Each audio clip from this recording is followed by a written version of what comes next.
Hey guys, it's Saru, and I'm finally releasing this guide for RK-9 Kennel Normal Mode. I'm gonna be honest, I've just been busy to release it and lazy. Well, mostly lazy, I'm gonna be honest with you guys.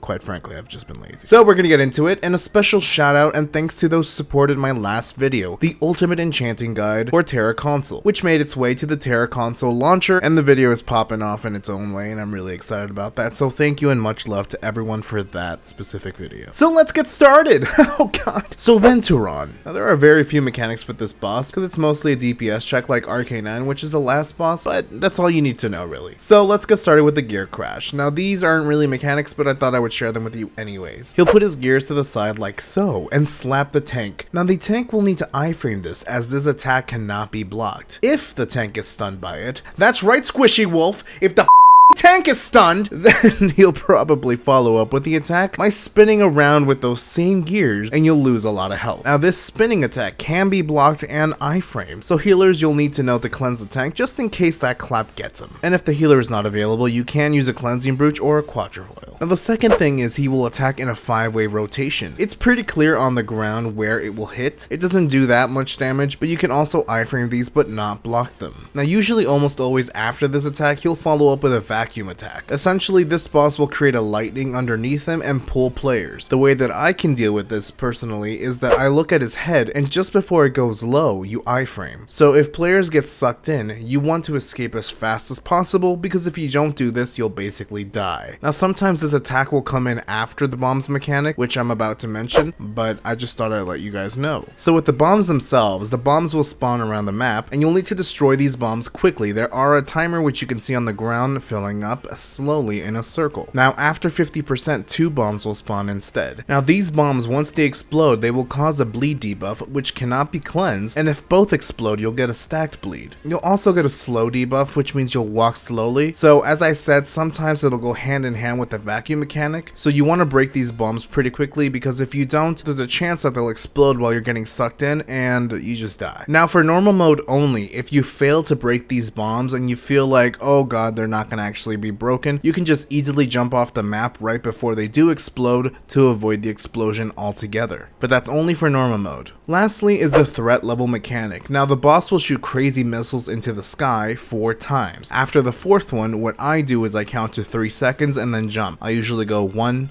2, 3, jump.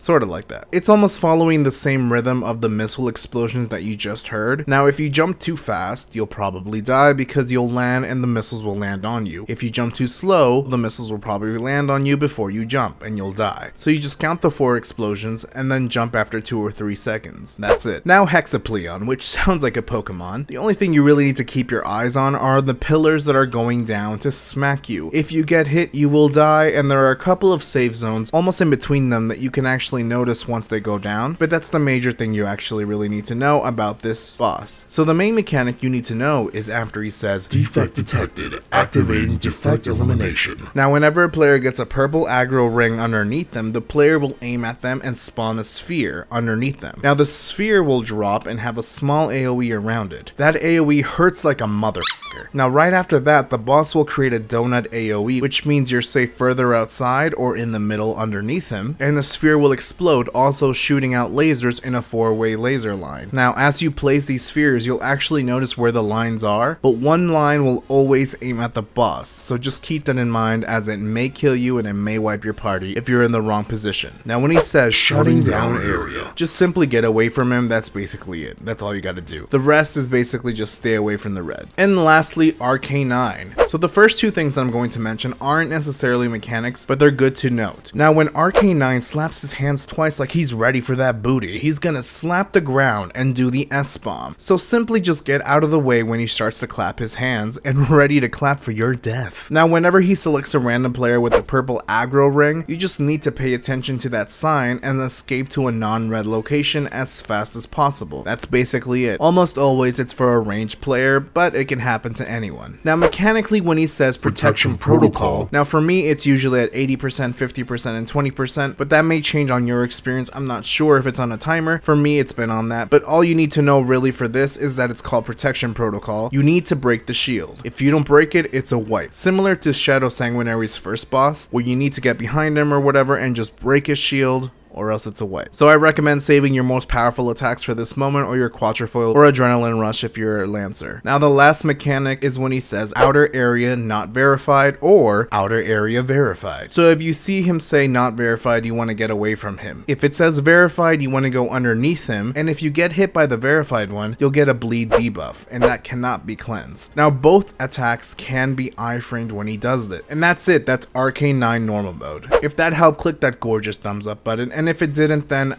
I don't know, complain and mumble like the rest of the people. Make sure to subscribe and click that adorable bell to know when I upload a brand new video. Much love, and as always, till next time, friends.